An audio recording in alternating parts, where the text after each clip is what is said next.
Elles sont 150, plus jolies les unes que les autres, à s'être déplacées. 150 voitures qui ont très bien vieilli et qui font rêver aussi, comme cette Lagonda de 1928, sur laquelle le propriétaire a travaillé 3 ans afin qu'elle puisse de nouveau rouler. Et à ses côtés, on trouvait de nombreux petits bijoux. Il y a différentes MG, il y a quelques Mercedes anciennes, et alors il y a les 2 chevaux qu'on revoit maintenant, plus des mini Fiat qu'on revoit aussi parce qu'il y a un club particulier qui est ici au rallye. Il y a un peu une mode au niveau des collections aussi. Oui, il y a une mode. Maintenant, on commence à entendre parler de clubs de Fiat, de clubs d'Alfa Romeo par exemple. Le parcours, étendu sur 135 km, se révèle accidenté, mais aussi particulièrement intéressant pour découvrir les plus beaux paysages de la région. De Haut-Pont, les collectionneurs se dirigent vers Dinan. Philippe Pitorarens est venu de Montigny-le-Tilleul avec sa Renault Caravelle.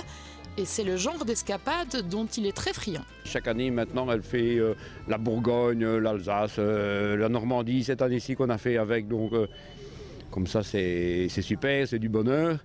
Et ici, on a l'occasion avec mes beaux-frères et tout ça de faire la balade ici. Donc, c'est génial. Les amateurs de belles anglaises étaient également nombreux. Parmi les modèles présents, une Jeep Falcon de 1987. C'est rare, de toute façon on n'en trouve pas ici en Belgique, il faut vraiment aller en Angleterre pour trouver une voiture comme ça.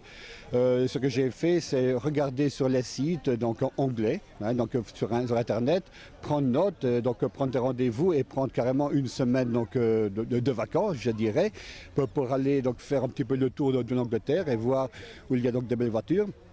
Parce que c'est vrai que l'Angleterre, finalement, c'est quand même le pays où on trouve vraiment donc, de superbes voitures décapotables. Toujours dans les décapotables, cette MG datant des années 30, dotée de certaines particularités. Sur le capot, vous verrez que le moustique est là. C'est un moustique d'origine, c'est l'emblème de la MG à l'époque. Et la particularité, c'est qu'elle était entièrement fermée, ou à moitié ouverte dans l'état où elle est actuellement, ou complètement ouverte. On l'appelle communément la landau, tout simplement parce que les bras sur le côté ressemblent à une capote de landau.